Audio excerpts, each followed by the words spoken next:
Ron, thank you very much for being here today. I mean, this It's is a pleasure. really to be on the show, and I know that all our listeners are going to be absolutely excited by you. That's you. That's That's you. you, and with everybody, because this is, you are an expert in service, I am. and I'm always blown away by not just your service, but the care that you take.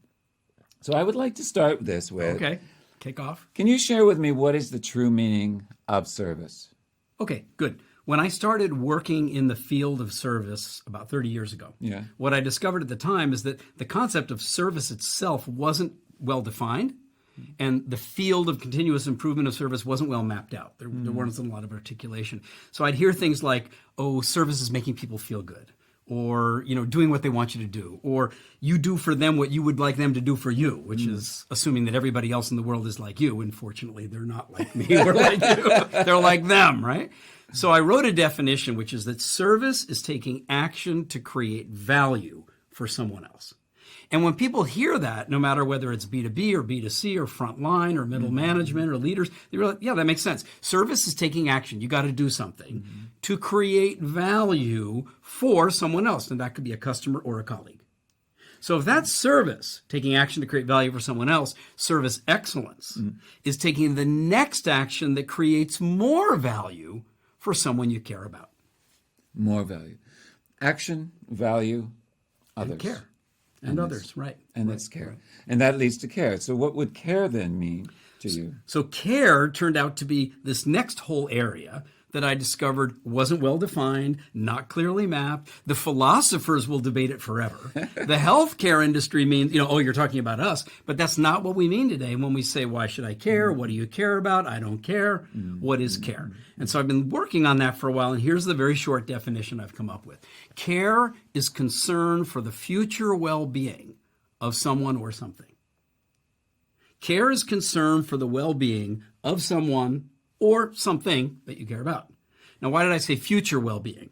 Because the present moment is always immediately going into the next moment. Right? So if you say, well, I care about my kids, you're not just caring about them in this moment, you're caring about their well-being, which means being into the future. That's part of the nature of being human. Being. Human. Right? Being Right, human. right. And so that's very, very strongly linked then with service and care. I mean, because you're talking about action, you're talking about being, you're talking about the well-being of others. Of others. Right. And I think that this is, and so if we were to throw that back, if we're talking about others, but what about ourselves? Reflect back. Yeah, very good, very good. So when you say care is concern for the well-being of someone or something, the someone could be you. Yeah. Right. So if I care about my own future well-being, I might get better education. I might take better care of my health. I might eat more healthy. I might get more sleep. I might leave an abusive relationship out of why? Self-care. If I care about the well-being of someone else, then I'm concerned with what they need, what they want, what their life and how it's evolving. Evolution. Yeah. Evolution always into the future. So some people would say, well, what if I care about, the history of something? Yes, but you could say you care about the history, but what you mean is that history is still dignified and respected and understood and studied into the future. So care is concern for future well-being. Now, how did that and service connect? So in that original definition of service creates value by taking action, usually in teams, within a culture. Okay, that's the whole world I worked on for 30 years. But it doesn't answer the question, why do you serve? And that's because you care. And that doesn't answer the question, why do humans care? And that's fundamental to the nature of what it is to be human. Why do humans care? You come back to evolution because there's something that I learned when I was doing research with the Maasai. Okay. And one of the Maasai warriors said to me, he said, where we were is not where we are. We are evolving. Always. And so this concept of evolution is very important. So I would like to ask you about the evolution of service. So if we look in organizations, for example, there must be an evolution of service within that. Yes. However, I suppose within humanity, there's an evolution of what service is. I suppose. Obviously, right? Yeah. So can you just talk to that? Sure. Let's look at this whole field. When people hear the word service, they tend to think of customer and commercial interaction. And so in the sort of the industrial age, there was product and price and buy and sell and transaction, and the objective was to satisfy the customer. Right. And so customer service and customer satisfaction were very closely linked. Right. Yeah. And then people started to realize, well, I don't just want to satisfy the customer because I want the customer to come back. Yeah. And as satisfaction became more commoditized, in other words, more people could do it, then you wanted to differentiate, you wanted to distinguish and stand out. And so it wasn't just customer satisfaction, maybe you wanted to do customer delight. Well, how do you do that? Then you don't just focus on the customer service, you're focusing now on the customer experience. And so then journey mapping and working out perception points and that whole evolved. And then, what was the intention of that? It evolved to customer loyalty. Like you actually want that customer to come back and make referrals for you and give you recommendations. And then it became customer advocacy with the world of social media. So, right? And now it's evolving to the level of what I would refer to as customer partnership. Where you and the customer, the service provider and the people being served, see themselves as in an ongoing partnership together. Now, this relates obviously also to internal service between departments. In the old industrialized era, you could have silos within an organization. I do my job, you do your job, you complain about me, I complain about you, but I met my KPI. Yeah. Right? Whereas then it became, no, how do we actually be more valuable to the company, more efficient, more effective, and have a better time? Then we want to be service partners with each other, not just service providers to each other. Yeah, the whole idea of partnership is really become very valuable today.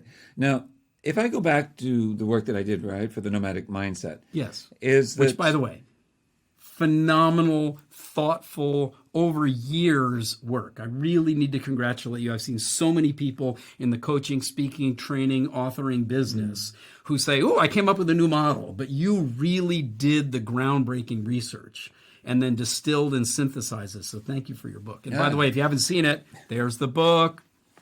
And here is the book. And I want to just say one thing on here, because I think it's very important, which I just noticed, actually, is that we both have path on the cover. Right. As your Maasai friend said, it's an ever-evolving journey. Exactly. Yeah. And so I think that what I wanted to ask was about this whole aspect of the evolution. But the evolution is really changing today in organizations because of industrialization and because it was industrialized, and now we're moving into the digital transformation. What is shifting in that sense? I mean, how is service now?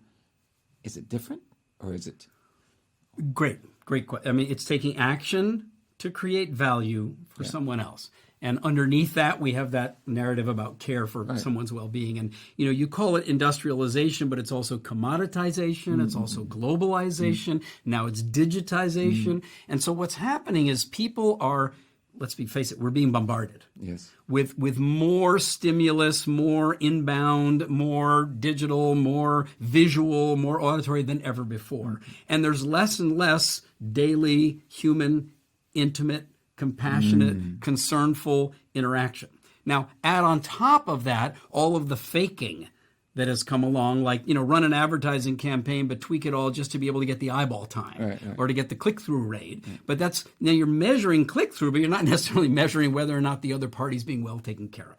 And so there's been a certain amount of, in the news media, fake news, in the commercial space, who can I really trust? Exactly. I go on Amazon to buy something, but is it actually an authentic thing that I'm buying? So the whole world of who can I trust has now started to shake up in a different way.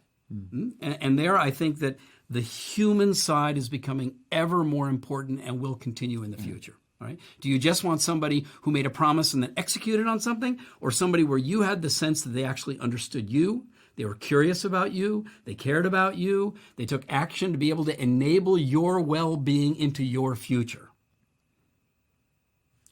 What I love about what you just said, there's a word that I'm going to pick up, and that is curious. Because about the curiosity in someone else. I mean, it's very important to find that, and that becomes partnership into itself, right? Is that curiosity. Now, for the nomads, and part of the mindset of a nomad is the curiosity, because they have to survive. because they cannot just be blind to things. They so they're must be curious. looking and observing and wondering and finding out about new environments, other people that they interact with. You'll be surprised, or perhaps not, and delighted that the root of the word curious is the same Latin as the root of the word care, which is cura. Right, which is to be concerned for, right? Now, the part of the Latin derivation of that went into concern for the sick, concern for the wounded. That's one route, but the French took it to curios.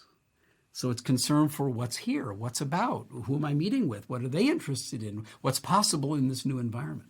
Nomadic. So does it take a specific type of mindset then with regards to real great care and taking that value and looking at value and taking action and service? Is there a mindset? Yeah, there are a couple of components of that mindset. One is authentic curiosity about the other. Being interested in their concerns, their world, their history, their background. So, for example, there's a word called listening. And we tend to think of listening like, I heard what you said, right? But real listening is listening to the way the other person listens in the world. What's their background? What's their history? What's the cultural narrative that they come out of, such that they're saying to you what they're saying? It's not just the words. It's the whole background, cultural background, social background, historical background, really authentic listening. That takes a tremendous level of curiosity. Right? So then that also as a mindset of respect for the other party, because they're going to be different than you. So then there's pluralism rather than partisanship. There's curiosity about the other rather than the conviction and the rightness of your own history. I love what you're talking about, and I love the definitions. I mean, those are beautiful definitions, absolutely. The nomad, when we talk about the nomadic mindset, is that there is this sense of 4 different aspects that I noticed within nomads, and that is being still, being alert, listening, and observe all at the same time. And so that for most of us, it's hard enough to listen. Yeah. And most of it's hard enough to observe one at a time.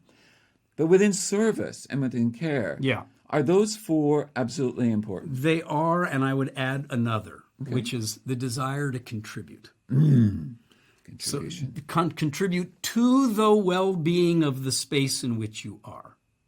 So you know a lot more about a nomadic history and examples, and one version can be you go where the harvest is good, and when it's not, you go somewhere else in a nomadic manner. Whereas a service orientation is you go somewhere with that curiosity, with that interest, that respect, and you want to contribute to the well-being. So I learned something, for example, recently about my last name, which is Kaufmann. And in German, it means merchant. And there was a part of me as a child, I was, buy, sell, it's not the kind of thing you want to be, until I learned who were the original merchants in human history. And they were the ones who would take what a particular area, a valley, a group, a people, a culture, and would literally take it to other locations. And then find what was precious and unique about there and bring it back. So they were the ones who actually introduced worlds to other people. And where this showed up with great sense of, completely reoriented me. I was in Switzerland, and I was speaking to a Swiss friend about their bankers during an era when there was a lot of scandal going on. And they said, we are so embarrassed about, our bankers, because that's not the sense of generally being Swiss and being responsible.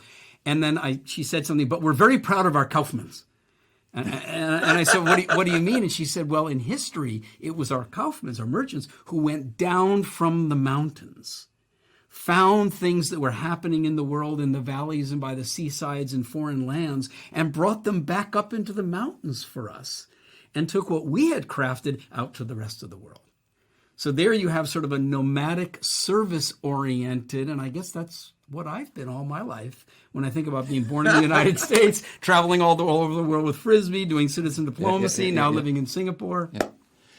I never thought about it that way before. Thank you. Well, this is a good place to do it. Yeah. And absolutely, you're a nomad. I mean, just look at the way you also think. And I think that's one of the most important things, is the way you explore in your thought process. And most people don't. But they can do it too. But they can do it. Right. It's just a desire of whether they want to be able to do it. And the same with organizations. they're Well, hold able on, to- hold on. Let's explore that just a little bit. It's not just a desire. It's a thinking about, okay, if I want to be more rigorous about understanding what something is, then how do I think about it? And one of the things that I've learned, I have a wonderful mentor named Fernando Flores, and I've learned from him over many, many, many years, is to do what he would call an ontological reconstruction. Oh, that's a big word, right? What does it mean? Well, what was the fundamental concern for which that area of life evolved in the first place?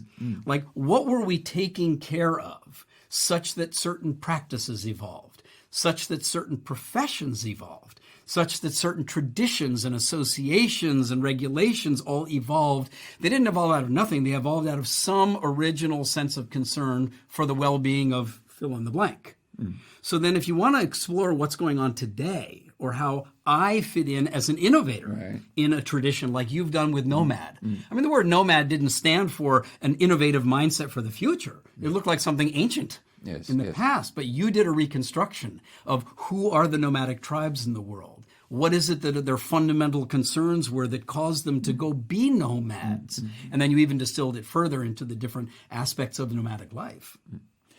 Yeah, I mean, and if we think about organizations, we talk about organizations, that also is extremely important. They cannot be still, they can't be stuck, they cannot be, just builders. They need to have these nomads that are within the organization. So this is we come back to the word partnership, is understanding that how can this partnership happen with these different mindsets so that it leads to a better service, not only for within the organization, but to the others, as we talk about. Yeah, I think you asked me a question earlier when we were preparing for this conversation about, what is it that's not working well today in organizations? And what's missing is the fundamental understanding, the conversations about why do we exist? Not who's our competition, and what's our price, and what's our customer segmentation, and what's our profit margin. No, why do we exist? What are we here for? What's the purposeful well-being concern that we have for which we come together in an organization, or we have a particular department, or we take on responsibility for a certain role? And I think that kind of conversation is not happening as much as it could in organizations today. And I think that younger people, if we don't provide that, if we don't birth that into greater vibrancy, you're going to have a real sense of alienation and lack of sense of commitment or loyalty. I'm doing a gig, I'll just go to the next gig and bounce around. But ultimately, that can have serious consequences for the well-being of the larger communities in which we live. I love that. There's a thing that happens with Berber societies, which I think is actually very interesting, and that is it comes into service and care. Okay. But that is that I was told by some Berbers in southern Morocco that when they do business, they will bring somebody in to the company. They will say, learn everything. We're going to give you everything to learn. But then in a couple of years, I want you to leave. I want you to find your own organization. Okay. But what they've done is they have created this loyalty of saying, oh, no, you're not a debit to us. You're actually a credit to us. This is how they develop this network, because they go, the next person will do it the same way with loyalty, and there will be a loyalty like an alumni back to the company, and then it'll spread out again. And so there becomes this expansion. Yeah, a real fabric of shared history. And shared activity and concern for the evolution of the trade, the industry, the community, the trade networks with each other. And then, of course, there's the personal side, because people meet and they marry within that. Yeah, it is. Right. Very healthy. So this is sometimes missing within organizations, I think. Okay. I mean, in the sense that, you often hear rhetoric from, we bring all these millennials in. Yes. And they will leave. We educate them, we teach them everything, and then they leave. And so they become very angry about this. Who's they? The organization. The older people. The older people often. They are, right. We're spending so much money on them, right? Right. So it becomes then the KPI. Those ungrateful souls. Exactly. And so it becomes down to a money game, instead of the care and the service that you're doing to grow these people, that even if they do go off, even to become a a competitor. Right. They speak about you with tremendous respect. They may become a competitor, but in a particular niche. Yeah. And then recognize that you have strength in another, and they end up becoming a referrer or a partner into the future. Yeah. And that is service, right? That's a very special form of service partnership, where both parties are taking responsibility to take action, to create value for each other and for the health and vibrancy of the partnership itself. And this is the kind of thing that we need on a social level today. I have some friends, for example, today, this is 2020 or 2019 right now, where they're in Chile, in Santiago. And the whole country is going through an enormous conversation about who is this society for? Answer, it better be for everybody. Why is there so much disruption going on? Because the way society evolved was not taking good care of certain members of the society. And they're literally now embarking on the redrafting of a new constitution. Like, how do you constitute yourself as a society? Right. And that's what lies in front of us if we don't already work with what we have in a more respectful, dignified, trust-building, partnership-oriented manner.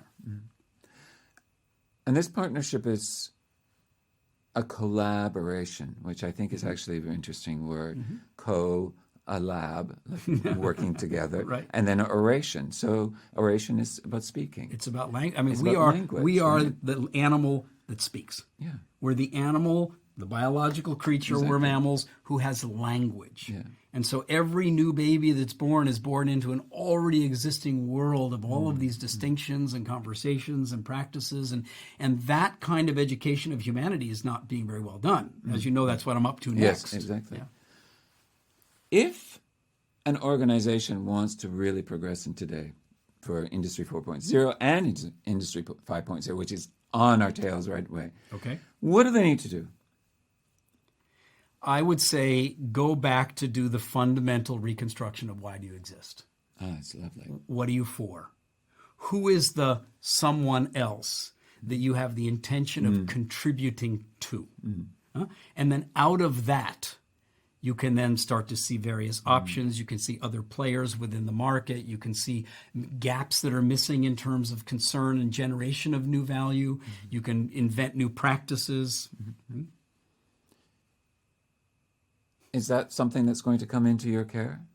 Oh, for sure. Yeah. For sure. I mean, the fundamental is if care is concern for the well-being of something or someone. Remember when I said to you, why do we care? And I said that has to do with what it is to be a human being. So, I mean, that's an interesting question. I don't know how many people listening to this would ever say, oh, yeah, I remember that class I took in school called What is a Human Being? Yeah. And isn't it remarkable that we all are, and that there wasn't a fundamental orientation? And I understand how, for example, faith and religious communities have evolved to try to help fill in that gap from a particular spiritual organization, which is one aspect of this amazing thing we have called human existence. But there's a biological aspect, there's a social aspect, there's a historical aspect, there's a community engaged aspect, there's an economic era aspect, like we live in the world where we can do this recording and you can put it out on social media. Yeah. And, we carry phones in our Absolutely. pocket that are hypercomputers, and there's an ecological aspect, right? Which is, of course, for all of us now, it's a big wake-up call because that one hasn't been so much on the radar of really, we need to be concerned about that.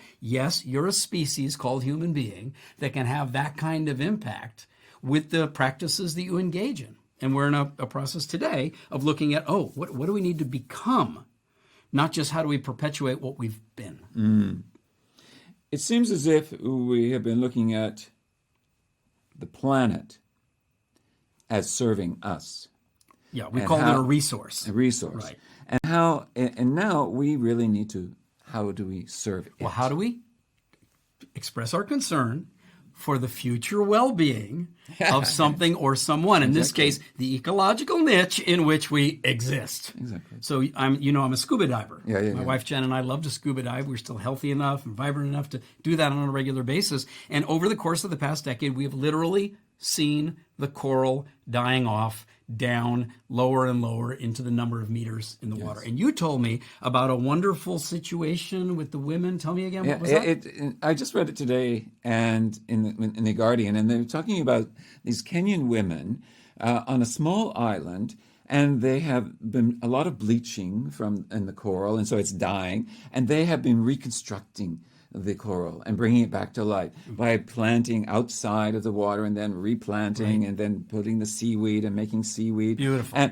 And so now apparently the growth has already started, and it's fantastic. Fantastic. So this is all done by women. And part of the reason is that women know what they're taking care of because they're concerned about the future well-being of the reef for the children that are coming through their bodies. Yes. Right? Yes. Women have always been more oriented towards the care and nurturing of the young. There's another advantage that women have is that they haven't grown up in as much of the narrative about the way you measure success is how much money.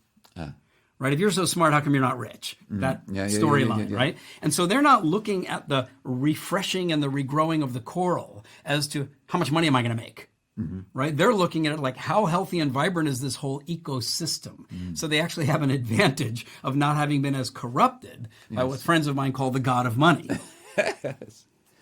Well, hopefully that will shift. I mean, it's shifting, right, in these small little pockets.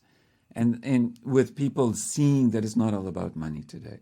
Yes. However, unfortunately, the money is overtaking the greed in many ways. Yeah, the greed is the unfortunate part, right? But money itself is not an evil. No. Money is a linguistic invention. We're a languaging creature. We made up this story called this seashell represents that value, right? This piece of bronze represents this kind of value created somewhere else, which I could then carry with me as a token of value that I created for somebody else, and I can use it now to transact, and it enabled this incredible global economy. There came a certain point when the objective of the capital was to generate more capital, real capitalism, right? And then it got disconnected from what am I doing that generates that additional capital, and that's when a lot of other sort of corrupting influence came in. So we saw, for example, in the subprime housing crisis, which blew up the global economy from the United States, because people were saying not, I have a concern to help people who really can't afford it yet get into their first home. They were saying, no, which cell on the spreadsheet do I need to manipulate so that I get a bigger bonus? And then the fundamental concern for the well-being of housing of communities, especially people who are in a lower economic stratum, evaporated in pursuit of the money god of my commission. Which brings me back to mindset. And that's definitely not a nomadic mindset. With the adding of contribution. Exactly. Right. So, you know, what you're talking about with the crisis, the monetary crisis in 2008, because of that, was not about a nomadic mindset, because a nomadic mindset would try to find the possibilities, the creation, and what were the problems. A corrupted, exploitive nomadic mindset would seek to go and get whatever you could and get out. Yes. But a genuine nomadic tribe, I'm sure like the ones that you met in various parts of the world, they would venture and leave, but in another time would come back and would want to be welcomed. Absolutely. And if we talk about different evolutions, when a nomadic tribe will not completely rape the land, they will leave a little bit. They will leave it so it can grow back. And they can come back again. Exactly. Right. And that is what we also need to do in business, is to keep that growing. And in the world. And that is being of service. Yeah. Sustainable service. Sustainable. Yes. Now we've got another sustainable service. I think that's a great place to come to an end, is sustainable service. So I would like you to share with the listeners exactly how can we have sustainable service, which is about the care. Well, let's go back to where we started. Exactly. The fundamental definitions. Service creates value. And in life, you're going to want to do that as anybody, because that is how, as we were talking about with money, it's going to come reflected back. That's going to give you the opportunity to then interact with the world, whether it's for your health care or your vacation or your children's education or your retirement or whatever you want to do. We live in that time. So service is taking action to create value. Now, what action are you going to take? That's where you want to become proficient.